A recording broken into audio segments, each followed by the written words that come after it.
And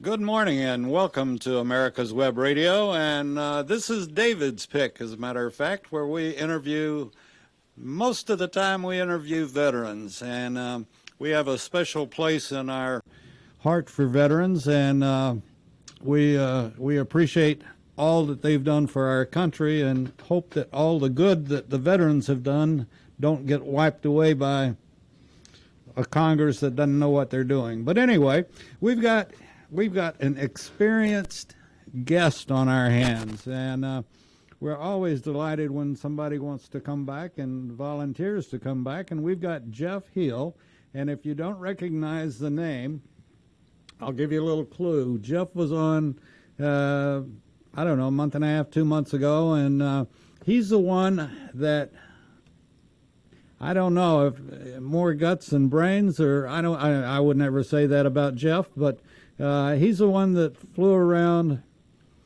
in a big airplane with 33,000 gallons of air fuel in his tank, and he was a tanker pilot and would refuel in midair, and just the thought of that can send chills up your spine if you think about it. That much gasoline, that much airplane fuel, Jiminy Christmas. But anyway, with that being said, Jeff, welcome back to America's Web Radio. Well, thank you for inviting me. Oh, you're more than welcome. And as we always have, we've started this trend of doing, and I think Jeff appreciates this because of my friend J. Roy Ritchie. He succumbed to Agent Orange, and we set up a memorial for J. Roy, and it's Veterans Praying for Veterans. And if you're a veteran and need prayer, or if you know of a veteran that needs prayer, just send their names in to us, and we'll talk about it on the air a little bit. And right now, we're just going to take a moment of silence and for our veterans, for our active duty, and for our first responders as well. And we'll be back in 1 minute.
And we thank you for joining with us, and we always keep in mind our veterans. Right now, we're going to do what anybody that's been in knows how a Jody will get you that last 500 feet. So we salute our military, our active duty, and all those that have been through it.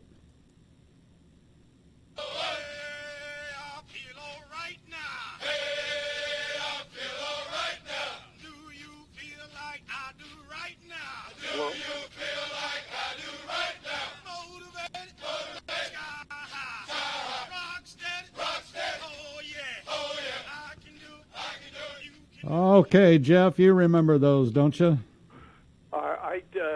You were cut out. I didn't hear a word you said. I'm sorry. Oh, okay. You're hearing me now, though, okay, right? Yes, I am. Yeah. Okay. Anyway, the only word I said was that I like to play my Jodies, and they got us the last few hundred feet of that forced march or whatever it happened to be, and there's not anyone that's gone through basic or AIT that doesn't appreciate a good Jody. And we even have some veterans that come in and they'll sing their own Jody. See? Oh, I don't have any of those that I would repeat nationwide, that's for sure. Well, they're fun to listen to. And like I said in the opening, you were a tanker pilot in the Air Force, and then ever since you did the first interview with us, Jeff, I've thought about you many times, and I just can't imagine what it would be like. And I think we're going to start off with one. I asked you earlier that were there not restricted areas, but areas that you definitely wouldn't fly over, like New York City or Washington, D.C. or something like that when you're refueling. But so the Air Force in refueling worked very closely with the FAA, is that correct? That is correct. To take it one step further, there are designated refueling tracks and orbit areas that are deemed safer than others, and so we adhere to that. And as far as I know, we haven't had anything really big happen at all. When did we start refueling midair? Well, actually, the first refuelings were done back in the 30s, but they finally came up with in the early, I think it was the early 50s, with the KB-50, then the KC-97, and then eventually the Boeing 707 or the KC-135 in the late 50s and early 60s. And are those planes of choice today? Yeah, then there's the new refueler, the KC-46, and there were several iterations of the KC-135.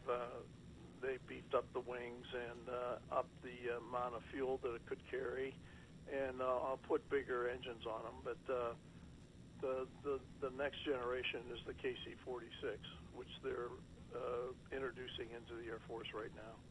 Wow. I just, again, is that a volunteer duty? No, it's you get assigned. In pilot training, there's as you get towards the end of pilot training, you're evaluated on your performance and physical condition and so on and so forth. So you give the powers that be your wish list, and since I graduated right at the middle of my class, I ended up with the KC-135. So it was a matter of luck and position in the class and where you stood academically and flying-wise. Wow. And from your class, how many others joined the tanker group? There were about 2 or 3 of us, and then another kind of interesting point was in my class was mostly consisted of American second lieutenants, but we did have 6 Germans. We had 3 Luftwaffe sergeants and 3 Federal German naval ensigns in our pilot training class, because we had, during World War II, had devastated the German Air Force and practically took down all their skilled pilots at the end of the war. So consequently, we ended up training the younger Germans at places called, I went to pilot training at Williams Air Force Base in Phoenix.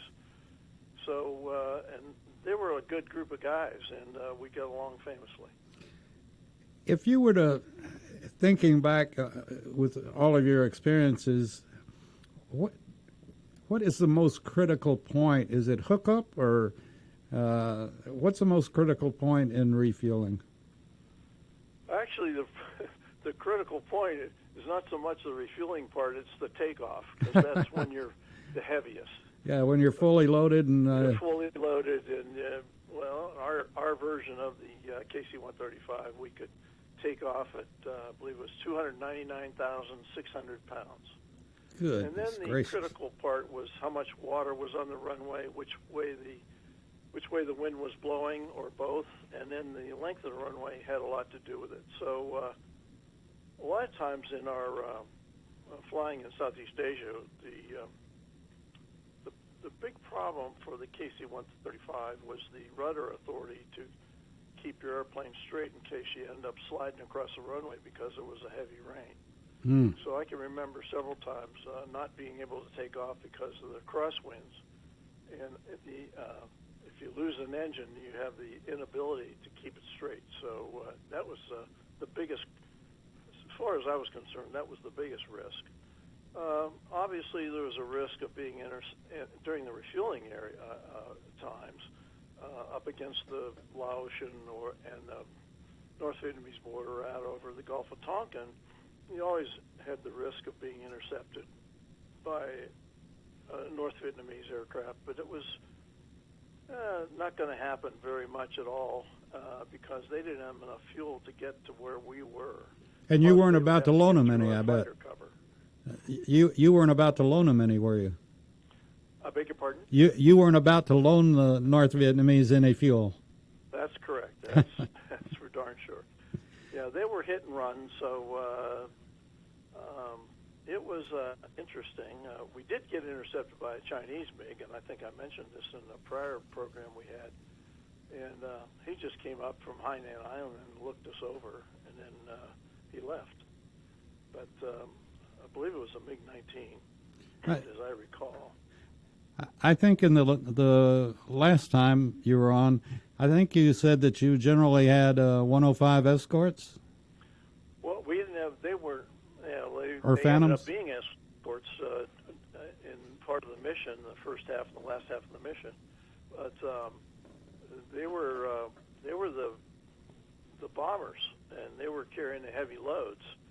And it was an interesting phenomena, at least in Southeast Asia and other places. You have what they call temperature inversions.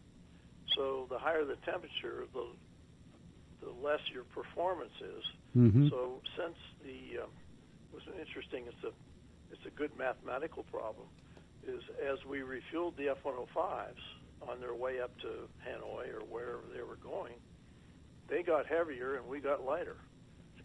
And as a lot of times with the temperature inversions, their performance was, as they got heavier, was really degraded. So we had to do what they call a toboggan, and that meant that we would fly the airplane not straight and level, but in a 300-foot per minute descent, so they could keep up with us.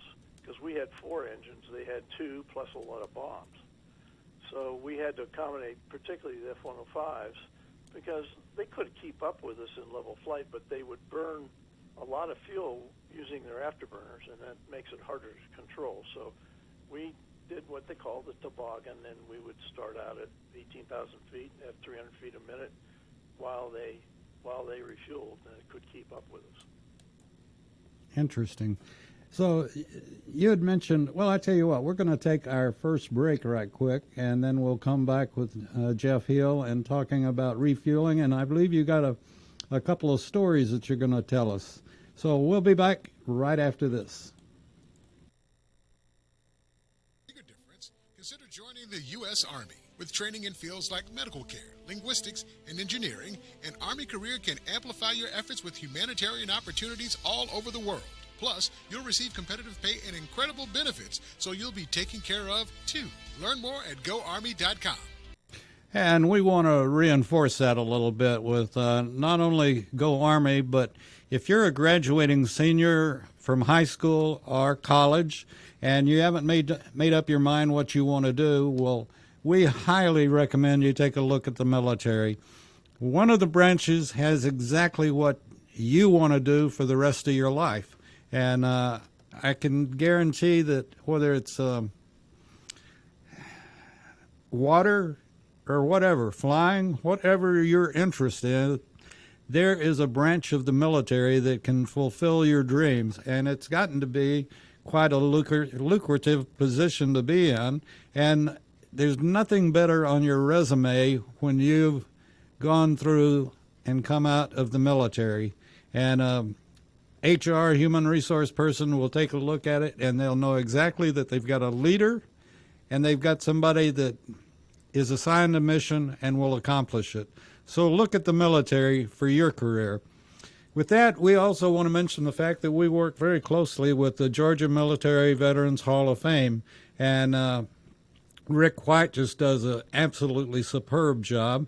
And Rick is the Colonel White, retired, is the person that introduced me to Jeff Hill. And we've got Jeff on the line with us this morning talking about what he did in the service in the Air Force as a refueling tanker pilot. And I just, every time I think about that, I think, holy cow, you know. It's so back to you, Jeff. Tell us some of your times. And I think you had a story about refueling over the North Pole. Is that correct?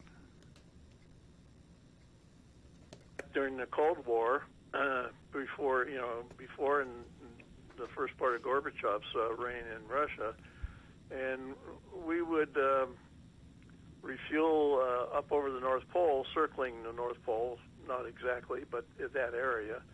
And we used to call that B-52 the Doomsday Bomber. And there were several movies made of that particular sequence of events. And it would take two tankers, one from Eielson Air Force Base in Alaska and the other one from Goose Bay, Labrador. And we would refuel the B-52s so they could stay up, for at least 24 hours. And they would circle, I don't know if it was exactly the North Pole, but anyway, they'd circle up over that area and waiting for, the signal to go or not to go. So, and those were called the fail-safe codes. So when we get a code over the radio, we never knew whether it was for real or for practice. And so far, they've all been for practice. And it took two of the four crew members in the tanker to validate the code and to determine if this was the real thing or not. On a radar screen, I would assume that you had a pretty large signature, right?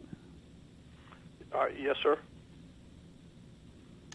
And could they identify it as a tanker or just big plane? I really don't know. I would assume so. We can do it, that's for sure. Yes, I would say the answer would be yes. I assume they had similar capabilities. Talk about the Russians. Yeah. And I assume that it's all increased today as far as the technology goes. And how much, I know you had the, I believe you call them the boomers, is that right? That's correct. And that had to be, what was keeping them in the plane? Oh, well, there was in the back of that KC-135, which is the military version of the Boeing 707, there's a special pod built into the tail part, underside of the tail of the airplane. And then there's a window that sits about a 45-degree angle, and it looks, so when the receiver, a B-52 or a 105 or F-4 came up for fuel, the boomer was lying on his stomach, and then right in front of him and down a little well was the control for the boom. So the boom he could fly the boom because it had the V-tail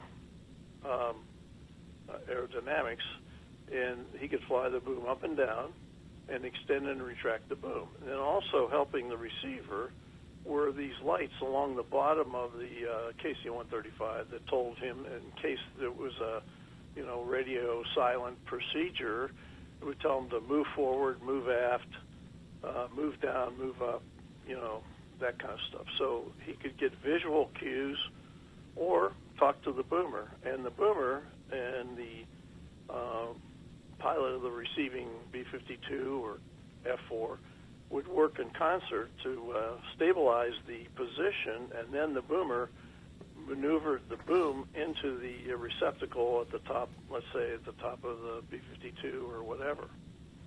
So it was probably the receptacle was, I don't know, 3 or 4 inches in diameter, maybe a little long, maybe a little bigger. But anyway, it was a dance. Mm. It was a dance, is what it was. And the more you did it, the better you got. I ended up on the receiving area, besides giving the fuel in a fighter called the A-37B, and that required a different kind of refueling technology. It was called the basket refueling. And the basket was a conical basket where you had to stick the probe of the A-37 into the refueling basket. Well, if there was turbulence, it was extremely difficult. So you had to practice a lot for that. And because the basket was all over the place sometimes in refueling. And if you're new and you're in turbulence, it's a challenge, believe me. I'm just assuming this and have nothing to base it on at all, but I would assume that when they're training to refuel or whatever the pilot's going to be flying, that they do a lot of hookups and backing off without actually refueling. Would that be correct? Oh yes, certainly. And does the plane that's getting refueled, does the pilot say, "Oh, by the way, this is my first time"? No. Never admit anything. But I mean that has, I've thought about it many times since our first discussion, and to me it's two extremely good pilots that can hook up and release and not have anything happen. And I guess the Boomer, is he a pilot or just? No, he's generally a fairly high-level enlisted person, maybe a E6, E7, and he also an enlisted guy, and he also is responsible for a lot of other things besides the refueling. To give an example, when we're carrying cargo, he's responsible for the weight and balance of the airplane. Wow. I mean, the pilot he's responsible for everything, but the Boomer also has other duties, getting the airplane loaded, making sure the fuel is loaded in the right spots, or if we're carrying cargo or passengers, it was up to him to arrange all that behind the cockpit.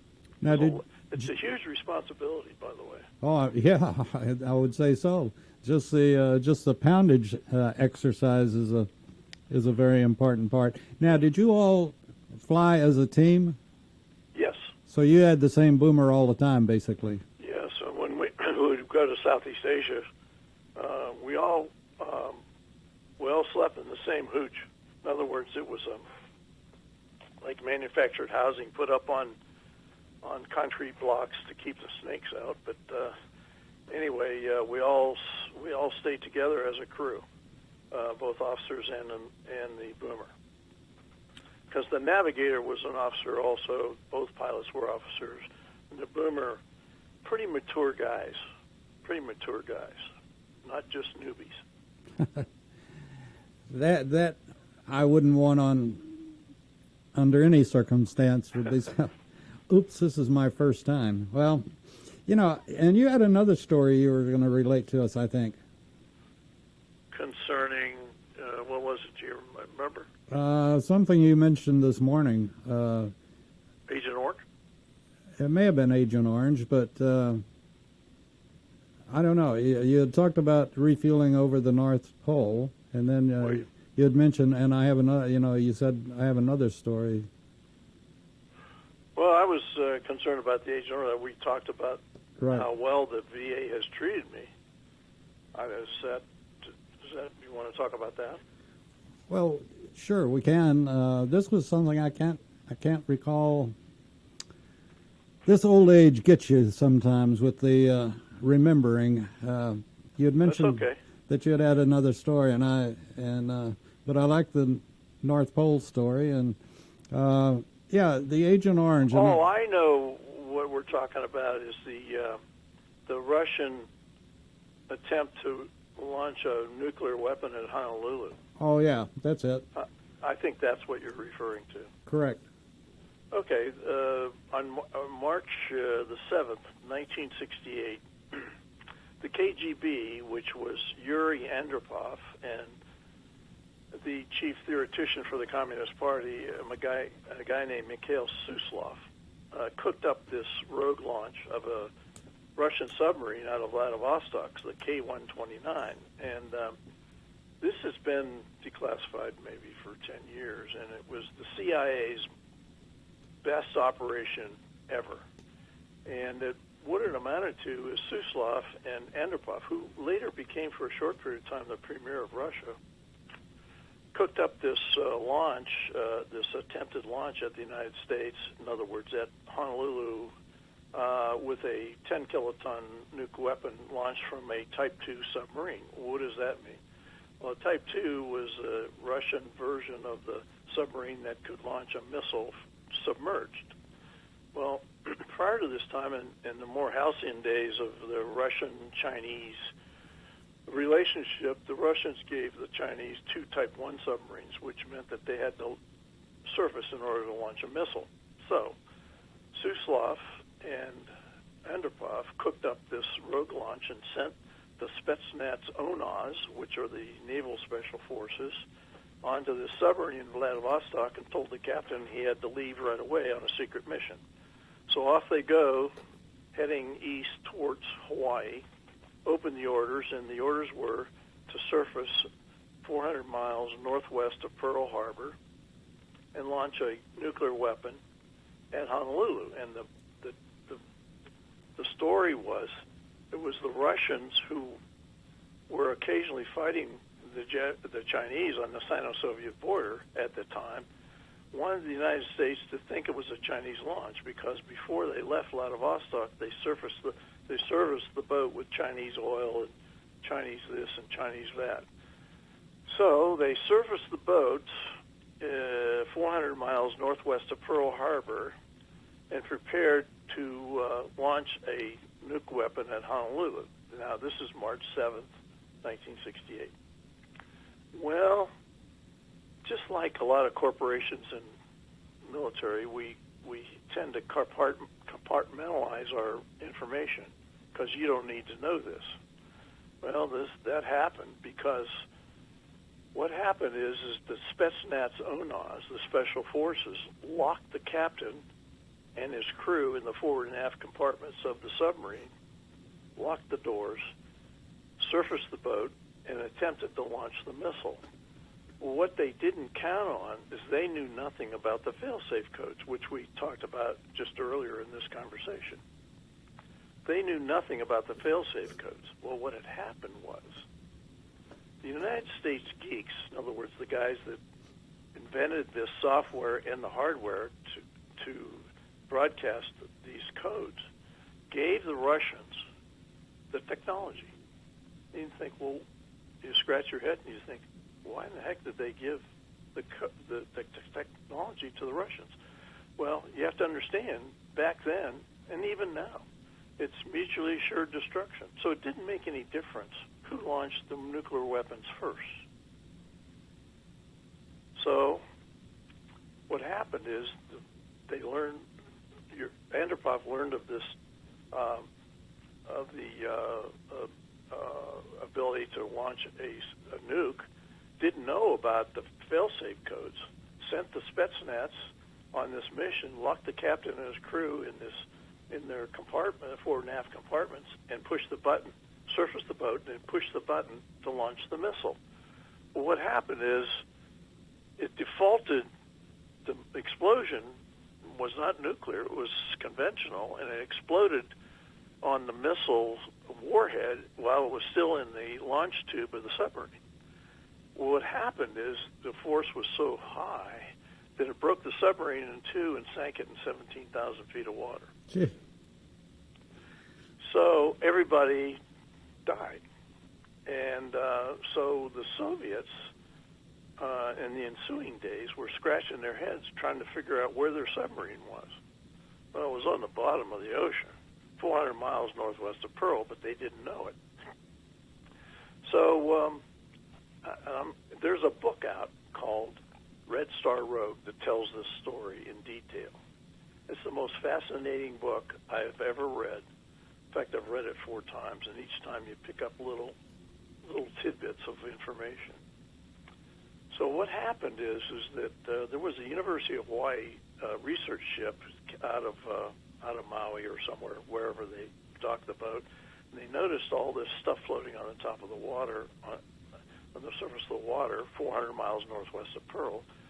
They called the Navy, and to make a long story short, the Navy confirmed that there was an explosion, a big explosion, by the SOSUS tapes, which can locate sounds in the Pacific by triangulating the sound waves. Then there was further, the missile launch was further corroborated by fortunately, it was a satellite pass over, and they corroborated the explosion. So the CIA kind of figured out there was something amiss. So they approached Howard Hughes to build a boat called the Glomar Explorer. You might remember that name. And the Glomar Explorer at the time was the most expensive ship ever built in the world. And that ship was sent 400 miles. It took 4 years to build the ship. And it was sent to 400 miles northwest of Pearl Harbor to pull up to see if they could retrieve the submarine. And they did get part of it. And I'm going to finish this because I don't want to give away some of the conclusions. But this is why Henry Kissinger was so successful when he preceded the visit to Mao Zedong in China for Nixon. And Kissinger whispered into Mao Zedong's ear about what the Russians had tried to do. And that made Nixon's visit, at least it was touted as one of the most successful meetings between the communists and the United States. So you got to get this book, and it's not published anymore. You can get it on your readers, called Red Star Rogue. Then there's another one that tells about this and the recovery of that particular submarine, called The Taking of 129 by Josh Dean. How the CIA used Howard Hughes to steal a Russian sub in the most daring covert operation in history. Wow. Wow. On that note, we're going to take our second break, and we'll be back with Jeff right after this. My name is Kyle Hayes, a motorsports student at Alfred State College. Every year, Alfred State students compete in the Great Race, which is a cross-country time endurance rally for vintage vehicles. As you can imagine, it's pretty costly. I'm asking for your help. Your donation can make it possible for these students to live their passion and promote the vintage automobile industry. Please visit our site at give.alfredstate.edu and search Great Race to learn more and help us reach our goal. Thank you. If you live to serve and want to make an even bigger difference, consider joining the U.S. Army. With training in fields like medical care, linguistics, and engineering, an Army career can amplify your efforts with humanitarian opportunities all over the world. Plus, you'll receive competitive pay and incredible benefits, so you'll be taken care of, too. Learn more at GoArmy.com. Ladies and gentlemen, boys and girls of all ages, join me, Roger B., every Tuesday at 1400 hours right here on America's Web Radio for the Locked and Loaded Show. We will talk about guns, weapons, ammo, gun accessories, prepping, and so much more. So be sure to join us every Tuesday at 1400 or 2 p.m. for Locked and Loaded on America's Web Radio.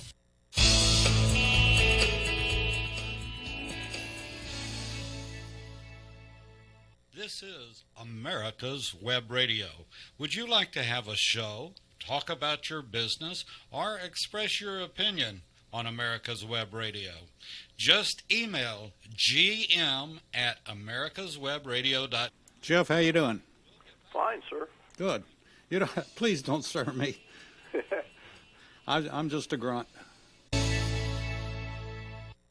And we're back on David's pick on David's Pick on America's Web Radio, and we've got Jeff Hill on, and we've been talking about what he was doing, flying the tankers in during the Vietnam War, and also mentioned the fact of a situation that I honestly in '68 I would have thought I would have been aware of that. When did the U.S.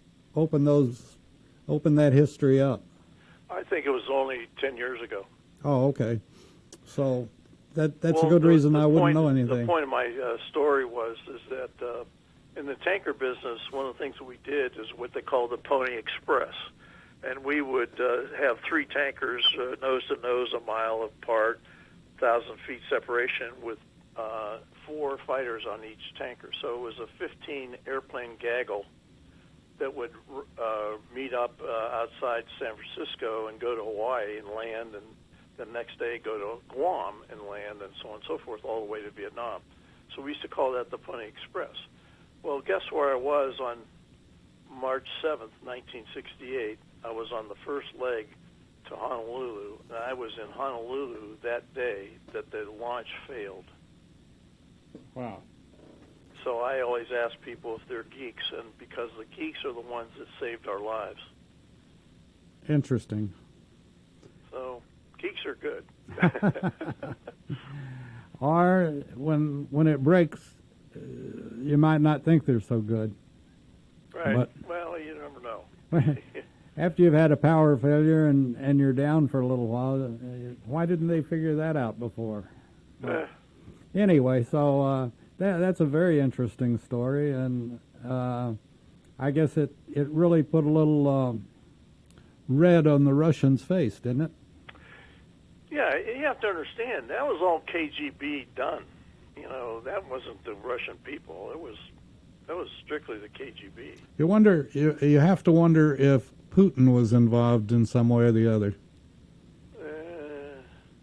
Might have been too young. I don't know how old he is.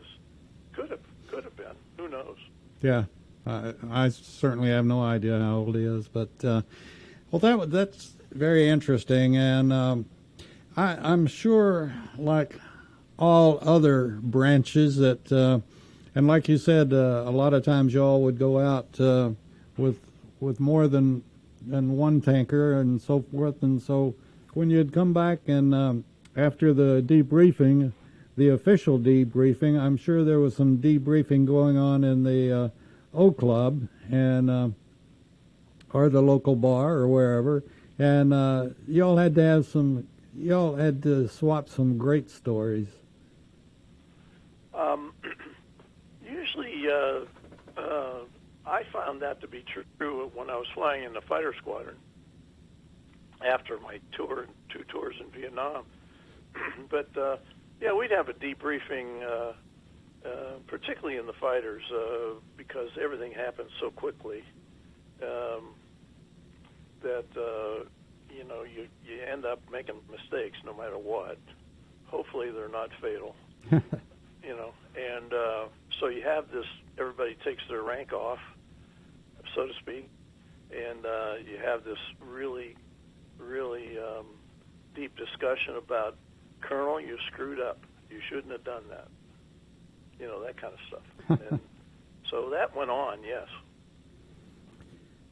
I guess Tom Cruise did more for flying than and military flying than anybody else, even Jimmy Stewart. And when there was, God, I just went blank. When the Air Force had their ready to go anytime doomsday plan with what was it called, Jeff? I can't remember. Well, the operation was called Operation Chrome Dome. Okay, but it was, I was trying to think of the name of all the planes were ready to go, and it was under one, I'll think of it as soon as the interview's over. Okay. That's I'm a trying hot. to think of the name too. The Chrome Dome is the one that that I. Well, it started with an S. That I remember. And Sorry. Yeah. Don't remember. And it started in, I think, in the 50s, actually. Yeah. But, oh, well, like I said, I'll think about it. I'll probably come to me about 2 o'clock in the morning, and I'll give you a call. Earlier, you mentioned, that it would encourage people to join the military and so on and so forth. Yes, sir. I've got a story I could tell you about an opportunity for these young people if you want to hear about it. It Sure. takes about 2 minutes. Sure. About 2.5 years ago, I went to my reunion at the Air Force Academy. It was the same weekend as the Navy game in Colorado Springs. And so there was a briefing given to our class about what was going on with the Academy. And to make a very long story short, I hate to say that, a colonel gets up and turns out he was the professor of international cyber warfare at the Academy. Well, at that time, 2 years ago, the Air Force Academy is the only school in the nation that could offer a degree in international cyber warfare. Well, since then, the Naval Academy has signed on, and they are doing pretty much the same thing, teaching these kids how to deal with high-level computer operations. Well, as it turns out, the academies, Naval Academy and Air Force Academy, are able to recruit very well for these top-level students. We're talking about kids that are really smart and that are kind of geeky, but yet athletic. And they compete very well against the schools you would think of, like Georgia Tech or MIT or Caltech or Rensselaer or you name them. And the reason for that is that these cadets get, secret clearances rather quickly, which allows them to take on another level of encryption. Not only that, they're taking these kids not only to teach them the vagaries of all the computer warfare and cyber warfare, they're also making sure that they learn language like Arabic or Russian or Chinese. So these kids are getting these incredible degrees and language training, and they're going to be valuable no matter whether they stay in the service or not. Oh, yeah. And I won't mention what they said these kids command afterwards, but it's mid six figures after they decide to get out of the Air Force or they stay in. So everybody benefits from this scenario. Oh, yeah. The Academy is now, I think, building a $50 million building that straddles the cadet area and the public area. And there's support from 50 high-tech corporations from a lecture standpoint and also a money standpoint. There's a contractor waiting for you when you get out of the military. Exactly. And like you said, they pay royally, and it's, To give you an idea, it's in my class, 80% went to pilot training, 80% of the graduates. Now I think it's down around 50 or 55% because they're taking all these intelligence. A lot of things have changed, obviously.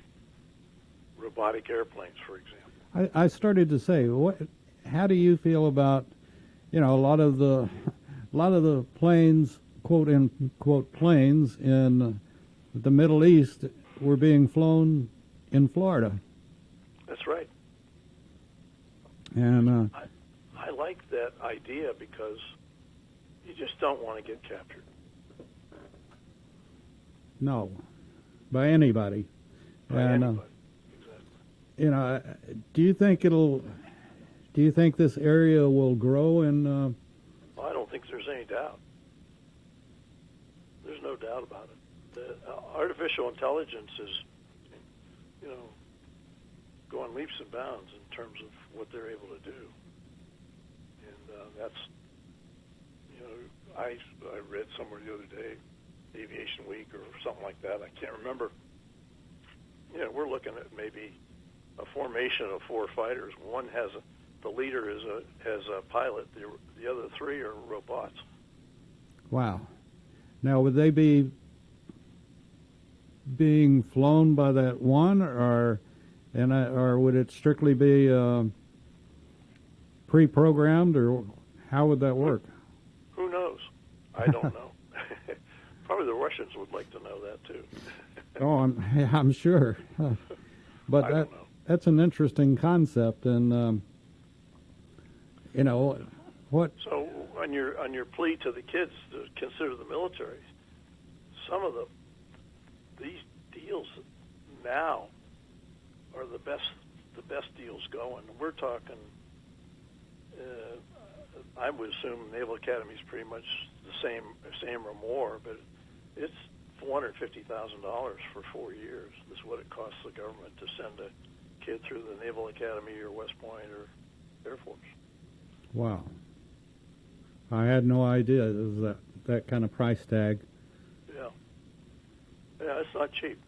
No, not at all. But, you know, I totally support, and I'm not sure that a whole lot of folks care what I think, but I totally support the volunteer military. I think we get beyond the cream of the crop, and I respect them, and if a kid will if a kid is of the mind to have a challenge, certainly the Air Force or any of the military will give them that challenge. And I think it's, absolutely great. I've recruited, I think there's been 4 of them, 4 young people as a recruiter for the academy, the Air Force Academy. The first one is now, I believe, a brigadier general and flying F-16s. Wow. The second one was a female. She decided not to go to pilot training, and she is a commander of a hospital in the Air Force. And the third one cross-commissioned in the Marine Corps, and it's my understanding he's a Marine Corps colonel now, flying helicopters. There's the ability for some of these service academy cadets to cross-commission into another service, but that's a pretty long, involved process. But there have been a lot of the West Pointers before the Air Force Academy ended up cross-commissioning into the Army Air Force before the Air Force Academy was built and up in operation. And there is an occasional 1 or 2 people that cross-commission. The last one I helped recruit is going to go to medical school. Wow. He's guaranteed a slot at medical school, and the Air Force will pay for it. So there's a lot of opportunity for these young people. Oh, it's incredible. Yeah, and Yes. Some people still think, I guess they have a misimpression. Those that lived through Vietnam or lived through Korea and Vietnam and so forth, that it's a total misconception. And the military today, and they have become competitive with civilian businesses in many, many ways. And I think this is, I think it's great. And like I said, I am a total supporter of the volunteer military.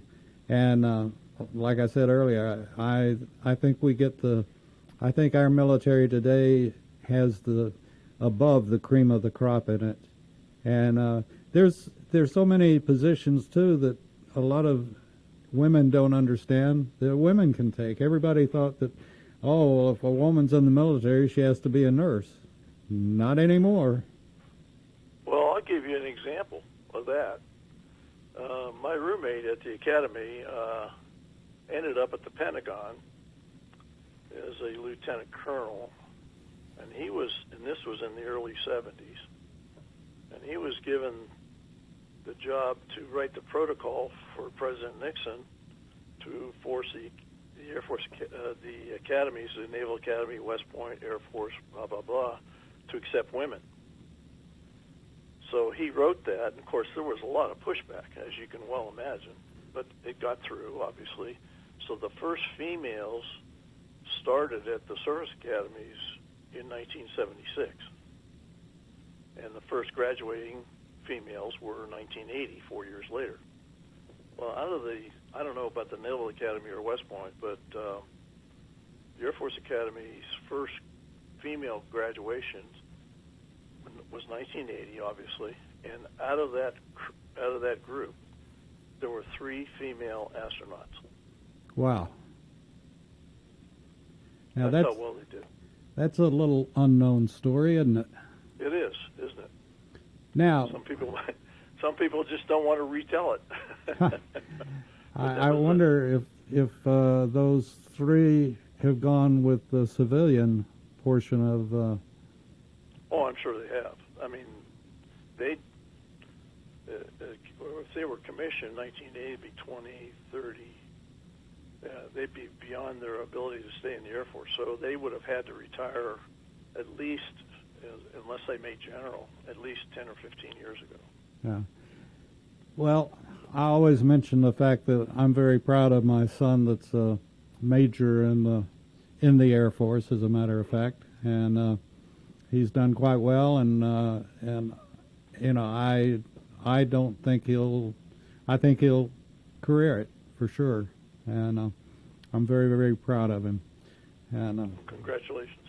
Thank you, and think about him often, and at least he's in the U.S. now for a while, mm-hmm. and that makes it a lot more palatable than other areas. But you know, it's really a great career. If I had it to do all over again, I'd do it in a heartbeat.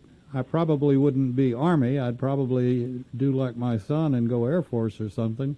But I would do absolutely. And you know, the other thing about veterans, and I think I've mentioned this before, is that, you know, I have not asked a veteran that hadn't given me the same answer. If the country called, would you go back in? And everyone says they'd be pushing their walkers any way to get back in, you know, that they would do it in a second. You know, funny you should mention that, because my answer would be the same, in a heartbeat. Several years ago, a bunch of us were sitting around, you know, drinking a beer, and this very subject came up, and I said, what we should do is write a letter to the president and volunteer. And we could give him our past skill sets, and which of those skill sets would work now, and which ones wouldn't. But it just depends on your health status. But we were laughing about that. It was half serious, and that conversation does go around. Oh, I'm sure. And yeah. I don't, like I said, I've never asked a veteran that wouldn't. And it really didn't matter what age. And I think, isn't the saying true, once a general, always a general? Well, I don't know. I wasn't a general. I would imagine that's probably true. I don't know. I was amazed. I know a couple generals, but they're very modest. Yeah, I had a friend at my club that was a general, and Air Force general, as a matter of fact, and he told me once that, and this was a number of years ago, but that as a general, he still got briefings, and even though he had been retired for a number of years, but But a general can always be called back up, as I understand it. I think that's correct, yes. I think so. I was so far away from being a general that I was someplace below the bottom step, you know. But anyway, you know, it's a great life, and you meet great people in the military, and we certainly push for it. And I want to remind everybody too that Johns Creek, Georgia, has the what we call the Healing Wall, which is a replica of the Vietnam Wall in Washington, D.C. This is the wall that traveled all over the country and has healed a lot of people, have been able to bring closure to a lot of folks. And it's now permanently located in Johns Creek, Georgia, and it's open, I think, basically around the clock.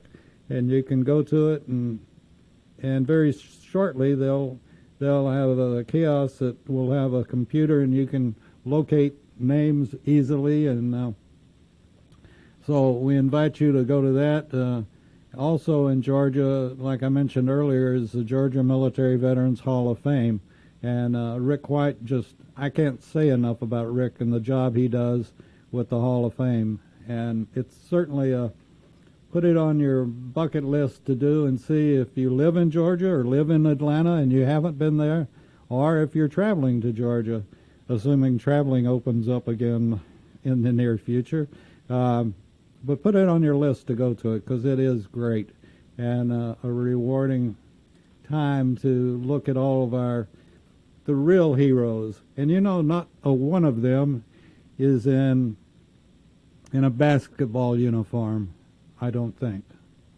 But anyway, and I will say that we do have a hero on in our family at America's Web Radio, and that's Rocky Blyer. He served in Vietnam and was injured and told that he would never walk again, much less play football again, and came back, and with his willpower, he won 4 Super Bowl rings after that. And Rocky is an outstanding human being. So, Jeff, it looks like we're about to run out of time. Well, it's been fun. Thank you very much for asking me. Well, I hope that you'll come back and we'll talk more tankers, or we'll talk whatever you want to talk. But all right. You're a great interview, and we appreciate your service. And for the country, I'd like to thank you for the service that you gave to our country, and keeping those. You could sort of say you're a filling station, keeping those planes flying. You didn't work on them, but you gave them something to eat. Exactly.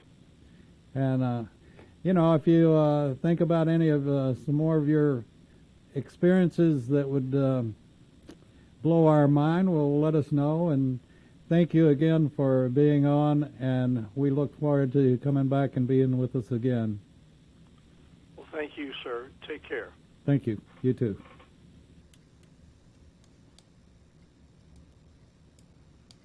If you live to serve and want to make an even bigger difference, consider joining the U.S. Army with training in field